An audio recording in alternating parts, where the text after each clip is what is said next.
ওয়াল্লাহি আল্লাহর কসম করে বলছি, বিশ্বাস করেন, আপনার ইন্তেকালের পরে 40 দিন সময় লাগবে না এদের আপনাকে ভুলে যেতে।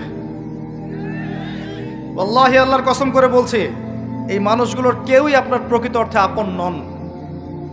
আপনার অবস্থানকে তারা ভালোবাসে, আপনাকে তারা ভালোবাসে না। আপনাকে শুধু আপনার রব আল্লাহ ভালোবাসেন। আপনি তার উপর তাওয়াক্কুল করে হারাম ছেড়ে দেন, আপনাকে আল্লাহ পাক বেহিসাব রিজিক দেবে ইনশাআল্লাহ তাআলা। মানুষ মানুষের অবস্থানকে মূল্যায়ন করে, আপনার পরে তার আপনাকে মনে রাখবে না। আপনি আমি যদি আজকে পৃথিবীতে নাও থাকতাম, আজকে যদি আমরা পৃথিবীতে নাও থাকতাম, পৃথিবীর ঘূর্ণন কমে যেত না। পৃথিবী ঘুরতই, রাত হতো, দিন আসতোই, আমাদের স্ত্রী সন্তানরা বেঁচে থাকতো, মা বোনরা বেঁচে থাকতো, সবাই যার যার জায়গায় ঠিকই থাকতো, আমরাই থাকতাম। এটাই বাস্তবতা, এটাই দুনিয়ার নির্মম বাস্তবতা। তাহলে এই দুনিয়ার সংক্ষিপ্ত জীবনে কাদের কথা চিন্তা করে আপনি আল্লাহর অবাধ্যতা করছেন? কাদের কথা চিন্তা করেন? স্ত্রী সন্তান পরিবার পরিজন ছেড়ে দেন, আল্লাহর ওয়াস্তে হারাম ছেড়ে দেন, হালালে চলে আসেন। আমরা ইসলাম নিয়ে অনেক বড় বড় কথা বলি, কিন্তু সবচেয়ে বড় কথাটা হচ্ছে এই আয়াতটা, যেটা আমি তেলাওয়াত করতে যাচ্ছি। ইয়া আইয়ুহাল্লাযীনা আমানু, হে মুমিনগণ, আলাইকুম আনফুসাকুম, তোমরা নিজেরা আগে নিজেদের নফসটাকে ঠিক করো। নিজেরা ভালো হও, পরের দিকে আঙ্গুল পরে উঠাও। নিজেরা ঠিক হও, নিজে আগে জ্ঞান অর্জন করি, নিজে আগে আমল করি, নিজে আগে হালাল খাই, নিজে পরিবার ঠিক করি, নিজে আমি দিন ইসলামের জন্য ক্ষুদ্র পরিসরে কিছু করার চেষ্টা করি, অন্যের ভুলের দিকে আঙ্গুল পরে উঠাই। দেখবেন ইনশাআল্লাহ প্রত্যেকে যদি নিজের ফিকির করি, আস্তে আস্তে সমাজ ঠিক হয়ে যাবে ইনশাআল্লাহ। নিজে ঠিক না হলে কিচ্ছু ঠিক হবে না। আর নিজে ঠিক না হয়ে মানুষকে ঠিক করতে যাওয়া ঠিক নয়। একটা বাতি যখন জ্বলবে, একটা বাতি থেকে আরো অনেক বাতি জ্বলবে ইনশাআল্লাহ। আল্লাহ পাক আমাদের সবাইকে হালাল রিজিক অন্বেষণ করার তৌফিক এনায়েত করুন, আমিন। যাদের হালাল রিজিকের সমস্যা আছে, আল্লাহ পাক যেন বেহিসাব রিজিকের ব্যবস্থা করে দেন, আমিন। আপনার আমার সম্পদ সুদের মধ্য দিয়ে লুটে নেওয়া হয়েছে, সম্পদ পেপার মানির মধ্য দিয়েও সাক করা হয়েছে। পৃথিবীর একটা অংশ দিন দিন ধনী হয়েছে, আর একটা অংশ ডে বাই ডে প্রপার্টি ডিস্ট্রিবিউশনের মধ্যে চলে গেছে।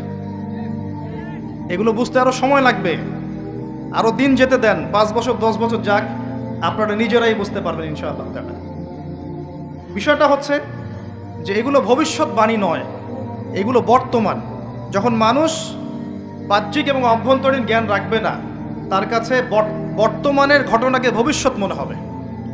বর্তমান সম্পর্কে মানুষ যখন ওয়াকেফাল থাকবে না, গাফেল থাকবে যে বিশ্বে কি হচ্ছে, কি চলছে, জিওপলিটিক্সে কি চলছে, মিলিটারি সেকশনে কি চলছে, ইকোনমিক্সে কি চলছে, এই ফিতনাগুলোর মধ্যে, তখন মানুষের কাছে মনে হবে এগুলো হয়তো ভবিষ্যৎবাণী। আসলে এগুলো ভবিষ্যৎবাণী নয়, এগুলো সবই বর্তমান। বর্তমান সম্পর্কে আপনি অজ্ঞ বলেই, বা আপনি জ্ঞান অর্জন করার ফিকির নেই বলেই আপনার কাছে এগুলোকে ভবিষ্যৎবাণী মনে হচ্ছে। আপনি 2 চোখ খোলেন, খিদিরের মতো হন আলাইহিস সালাম, আপনি দেখবেন সবকিছু আপনার কাছে স্পষ্ট হয়ে যাবে ইনশাআল্লাহ। আমরা এমন একটা সময় বাস করছি যেখানে আখিরুজ্জামানের ম্যাক্সিমাম সাইনগুলো দেখা যাচ্ছে। ম্যাক্সিমাম ডে বাই ডে আপনি ধর্ষণের বৃদ্ধি দেখতে পারবেন, ডে বাই ডে আপনি জেনা বাড়বে দেখবেন, মাদকদ্রব্য মানুষ বেশি বেশি খাবে। একটা মানুষ খুঁজে পাবেন না যে ব্যক্তি সুদ থেকে 100% মুক্ত থাকতে পারবে, একটা মানুষও পাবেন না। বাহ্যিক বিষয় বাদ দেন, ইন্টারনালে আসেন।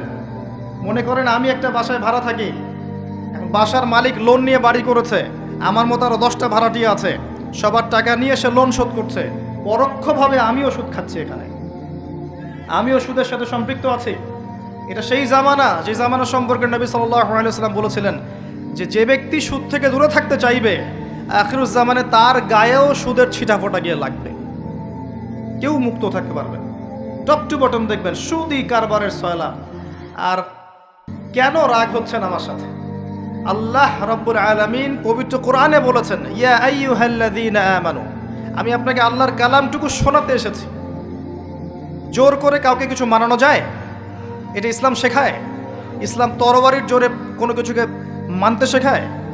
ইসলাম শুধু দাওয়াত দিতে শেখায়। ফাযাক্কির ইন্নামা আনতা মুযাক্কির, শুধু অনুবাদ করতে চাচ্ছি আল্লাহর কথা। যে কোনো আলেমের কাছে গিয়ে অনুবাদের সত্যতা যাচাই করে নিয়েন। আল্লাহ বলছেন, ইয়া আইয়ুহাল্লাযীনা আমানু, হে মুমিনগণ, ইত্তাকুল্লাহ, তোমরা আল্লাহকে ভয় করো। ওয়া যারু মা বাকিয়া মিনার রিবা, সুদগুলো ছেড়ে দাও, সুদের অবশিষ্ট অংশগুলো ছেড়ে দাও। ইন কুনতুম মুমিনিন, যদি প্রকৃত অর্থে মুমিন হয়ে থাকে। ওয়া ইল্লাম তাফআলু, যদি তোমরা এই কাজটা না করো, অর্থাৎ সুদ না ছেড়ে দাও, ওয়া ইল লাম তাফআলু, যদি তোমরা সুদ না ছাড়ো, কে বলছেন? ফাযানু বিহারবিন মিনাল্লাহি ওয়া রাসূলিহি, তাহলে আল্লাহ এবং তার রাসূলের সাথে যুদ্ধের ঘোষণা শুনে রাখো। Path is yours, the road is yours, রাস্তা আপনার, পথ আপনার। চুজ ইউর পাথ, আপনি আপনার রাস্তা সিলেক্ট করেন। আপনি আল্লাহর সাথে যুদ্ধ করবেন, তার নবীর সাথে যুদ্ধ করবেন, নাকি এগুলো ছেড়ে দিয়ে আল্লাহওয়ালা হবেন, আপনার সিদ্ধান্ত। কে আপনাকে বাধ্য করবে? কেউ নেই বাধ্য করেন, কেউ বাধ্য করবেন আপনাকে।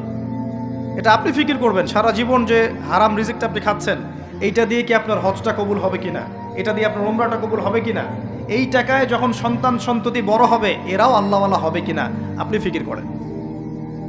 আপনি চিন্তা করেন যে নবী মুহাম্মদ সাল্লাল্লাহু আলাইহি ওয়াসাল্লাম জেনা শব্দটা মুখ থেকে বলতেও লজ্জা পেতেন, জানেন? আমাদের নবীজি জেনা শব্দটা মুখ দিয়ে বলতেও লজ্জা পেতেন। একজন সাহাবী এসেছেন, এসে বলেছেন যে আমি অন্যায় করেছি ইয়া রাসূলুল্লাহ, আমি অন্যায় করেছি ইয়া রাসূলুল্লাহ, আমাকে পবিত্র করুন।